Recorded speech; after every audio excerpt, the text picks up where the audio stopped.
दोस्तों अस्सलाम वालेकुम।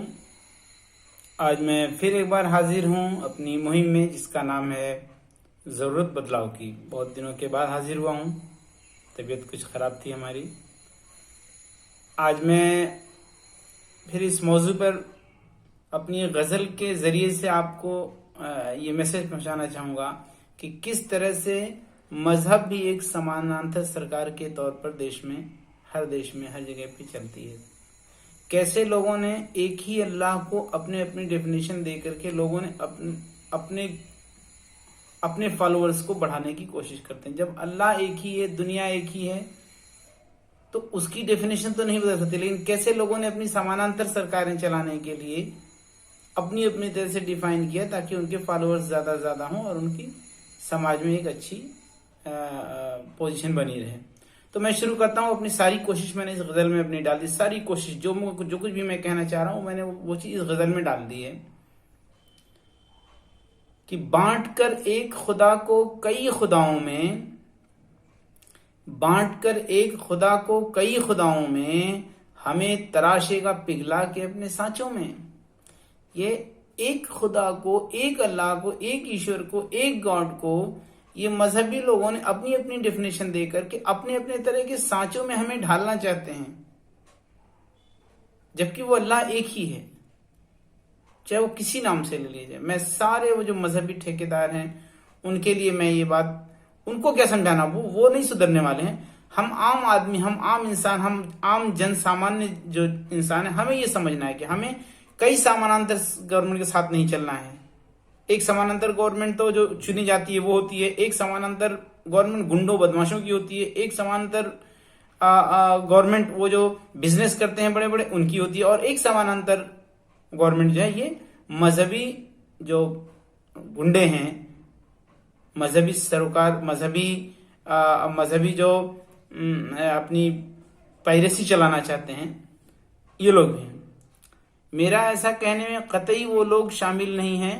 मैं इस बात के लिए, मेरे कुछ लोग इस बात को समझने में शायद मुश्किल करते हैं। मैं जो लोग सच में ईश्वर के नजदीक होते हैं, जो सच में अल्लाह के नजदीकी आदमी हैं, जो सच में अल्लाह को मानने वाले हैं, उनको मेरी बात से कभी उलझन हो ही नहीं सकती। ये उलझन सिर्फ उनको होने वाली है जिनको ये समानांतर गवर्नमेंट चलाने में मुश्किल होने वाली है। उनको अल्लाह से नहीं मतलब है, उनके अपने रसूल पैगंबर भगवान से नहीं मतलब है। उनकी अपनी समानांतर सरकार चलने में जब परेशानी होती है, ऐसे लोगों को हमारी बातों से परेशानी होगी। जो अल्लाह को इस नजरिए से समझते हैं, मैं समझता हूं उन्हें कोई परेशानी नहीं होगी। अगला शेर है कि ये कायनात क्या दो हस्तियों की मिलकर है। मेरा सवाल है उन लोगों से, मैं उन लोगों को बिल्कुल, इन्हें मैं धार्मिक ठेकेदारों को बिल्कुल नहीं बताना चाहता हूं।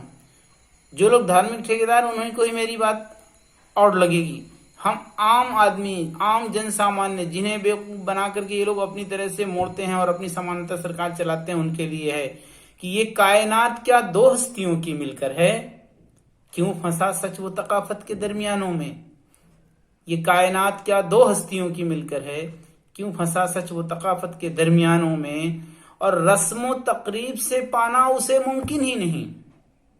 बहुत साफ बात ये समझ लीजिए, वो किसी भी मजहब की बात हो रही है, किसी भी मजहब के लोग की बात हो रही है कि रस्मो तकरीब से पाना उसे मुमकिन ही नहीं, वो इदारों में नहीं गामजन इरादों में। रस्मो तकरीब से पाना उसे मुमकिन ही नहीं, वो इदारों में नहीं गामजन इरादों में। और रजा मालिक की है, औरों के काम आते रहो। रजा मालिक की है, औरों के काम आते रहो। वो तर्ज अमल में है ना तेरी अदाओं में, वो तर्ज अमल में है ना तेरी अदाओं में। और आखिरी शेर है कि बात इतनी भी ना मुश्किल है कि भटको दर दर। मेरे दोस्तों, मेरे भाइयों, मेरे सारे मजहब के लोगों, बात इतनी भी ना मुश्किल है कि भटको दर दर।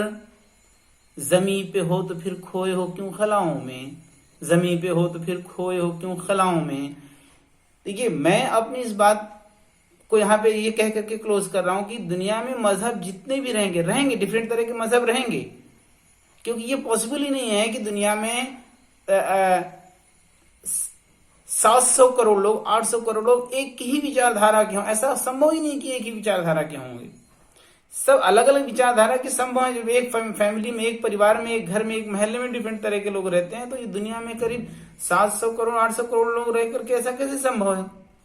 मेरा ख्याल ये कहना है कि ये सारे जो जितने भी मजहब हैं, ये जो धर्म की परिभाषा देते समय ये इस बात का पूरा ख्याल करते हैं कि उनकी ऑटोक्रेसी पर कोई खतरा ना होने पाए। वो जैसा डिफाइन कर रहे हैं, उनके फॉलोअर ईश्वर को, अल्लाह को वैसे ही माने। दूसरा भी मजहब चाहता है कि हम जैसा डिफाइन ईश्वर को कर रहे हैं, उनके फॉलोअर वैसा ही ईश्वर को मानते हैं। जबकि अल्लाह, गॉड, ईश्वर तो सबका एक ही है ना, नाम तो किसी ने दिया ही है ना। तो मैं फिर कह रहा हूं, मैं उन आम आदमियों, आम जनसामान्य से कह रहा हूं, सभी के मजहब का सम्मान करें। सभी अगर सच में वो एक ईश्वर को, एक अल्लाह को जानना चाहता है, पाना चाहता है, तो सबका नियत तो साफ होगी ना। सब एक उसी की तरफ सब मुतवज्जा हो रहे हैं। हम तरीकों का लेकर के झगड़ा क्यों करेंगे? तुम्हारा तरीका, मेरा तरीका, ये तरीकों को लेकर के झगड़ा कराया जाता है ताकि उनकी ऑटोक्रेसी बनी रहे। ये बिल्कुल वैसी है जैसे समानांतर गवर्नमेंट होती है, चुनी हुई सरकारें जो होती हैं, और विरोधियों से जैसे उनका आंकड़ा चलता है। सभी देश की भलाई चाहते हैं, लेकिन सबका अपना तरीका अलग होता है, जितनी भी पार्टियां होती हैं। और हमें, अगर हम लोगों ने इस बात को नहीं इन बातों को अगर हमने समझ लिया, तो किसी धर्म में, किसी धर्म के खिलाफ आप कभी कुछ बोल ही नहीं सकते। करने दो, सब अपने ईश्वर, अपने अल्लाह, अपने गॉड के पास पहुंचने की अलग अलग तरकीबें करता है, अलग अलग तरह से उसके पास पहुंचना चाहता है, पहुंचने दो। लेकिन जैसे ही हमें किसी खलाई बात पर ज्यादा, मतलब जो चीज हम प्रूफ नहीं करते, इनकी एक आदत और होती है सारे मजहबी ठेकेदारों की, जो हम प्रूफ नहीं कर सकते बस वही ला के हम उसेड़ते हैं ये लोग, कि इसमें कोई सवाल ना खड़ा कर पाए। भाई आज हम बीजेपी को इसी बात के लिए कहते हैं ना कि सवाल ना पूछे बीजेपी से। बीजेपी सवाल पूछते ही सबको धर लेती है। भाई वही बात तो जितने भी धार्मिक ठेकेदार होते हैं, जितने भी मजहबी ठेकेदार होते हैं, जितने भी मजहबी गुंडे होते हैं, उनसे कई सवाल ऐसे हैं कि पूछते ही वो भड़क जाते हैं। वो जवाब नहीं देना चाहते, वो नहीं चाहते कि इस सवाल का जवाब दिया जाए, बल्कि भड़क जाते हैं।